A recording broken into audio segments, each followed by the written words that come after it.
Hey guys, welcome to the 6th episode of the One Car Junkyard. My name is Joe, and I tell you what, I want to thank you guys for subscribing to my new little endeavor here. It's been a lot of fun. Been getting a lot of hilarious comments and a lot of attaboys, so really appreciate it. So anyway, what we got today here is we got a 2005 BMW 745 Li. Now, this thing was the flagship model of the BMW line back in the day. You can see it's a long, heavy car. It's kind of like a semi-limousine. If we go to the back here, it's got the big old long wheelbase. You know, this car would have been sold to an executive. Now, we're here in Southern California. I'm pretty sure this car was probably sold down in Orange County. It's probably been to oodles of nice resorts up and down the coast, the Montage, Laguna Beach, probably made it to LA, but now it's here at the Junkyard being made fun of. Pretty tragic, but that's the way it is. As you can see, the latest owner looks like he went to rent a wheel, but he could only afford 2 wheels here. And this is on the passenger side of the car. So we'll walk around here. Leather, total luxury car. Typical German engineering. All kinds of stuff going on. I had a lady call me up on this car. Her family member left it in the driveway. He said he couldn't care less what he got for it. She asked if I could give her $150, and that's exactly what I did. And she wanted it out of there really quick. So let's see what we got. Okay, looks like the guy blew a tire and wiped out the fender. So it kind of reminds me of the time I had to rescue my daughter and my nieces out at on I-40 out in the middle of the Mojave Desert. They blew their tire in a Denali and ripped the fender well and 3 feet of wiring harness out of the engine compartment. Surprised they didn't total the truck. So when a tire blows, it can be pretty catastrophic. This thing was a real road burner. It had a 4.4 V8 in it. Looks like the guy had an aftermarket intake manifold on it. That thing would have really sounded good. When you romped on it, that would have a really strong induction roar, so you could really hear that engine sucking in air. What would I do with a car like this? It's heavy, and the reason these cars come to the demise is they are so incredibly hard to maintain. The level of maintenance you got to put on these cars is just crazy. Plus, when you drive them off the showroom floor, they devalue like 50% within 3 or 4 years. It's kind of tragic, actually. Such a beautiful automobile.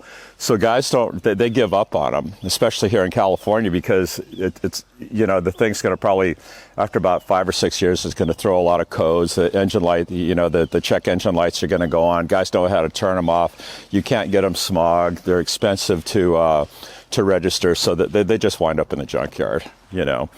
And pretty sad, but that's the way it is. Now, what would I do with this car? I'd scrap it. That's what I'd do. But before I did, I'd harvest a few doodads off of it. Now, there's guys out there. Got a buddy of mine. He does this with Volvo parts, and he gets small little specialized Volvo parts, something that'll fit in a box, and he hits eBay pretty hard.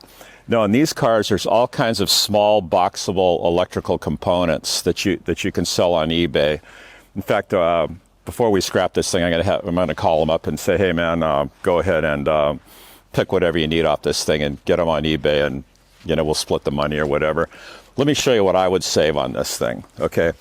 The first thing I would save is I'd save that ABS unit right here, and I would pull these headlights off. Even though they're opaque and they're not the LEDs, I would still save them.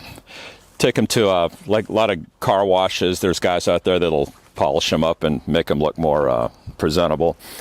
What's really kind of interesting is these fog lights, these turning lights down here in the valence. They made it, and you want to get those off. A lot of guys hit curbs, or guys back east run them into snowbanks and wipe them out. I'd get the mirrors off of it. I would go and get all these controls, these seat controls, That's that shifter control. It's an electronic transmission, so I would get that out of there. Master window control switch. I'd try to get this electric door latch out of here too. This car had quite the history. Had a bong in it. What else? Torch. Looks like some Swisher Sweets on some condoms. So this guy knew how to party. Oh, I'd get the outside door handle too. These cars were so luxurious that they had their own toolkits, okay?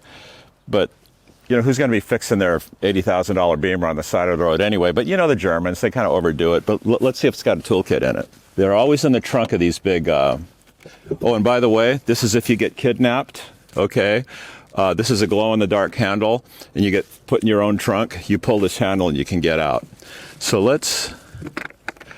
we'll look at there. Okay. Oh my God, it's got a first aid kit. Look at that. Look, it's got the complete toolkit here. Got everything. I had a BMW motorcycle that had these same tools in it. This is what you screw in the bumper so you can tow it. Oh, I like this. Let's see what a BMW first aid kit looks like. Wow, look at that. It's got everything. Huh. Man, I'm going to throw this in my truck.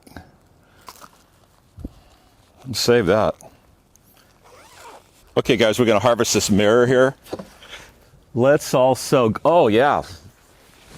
This thing even had the ignition switch. These things are pretty valuable. Okay, so that's something else the guy could pop on eBay. So you could put this in a small box. You could put this on an envelope and send it to an eBay customer.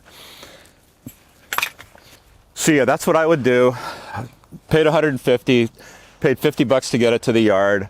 We got to get it up in the air and see what type of catalytic converters it has on it. One thing I'm noticing is this guy put some straight pipes on it. So between that K&N filter and the resonator delete, this thing probably sounded pretty good, you know, to be honest with you. But it still has its catalytic converters on it.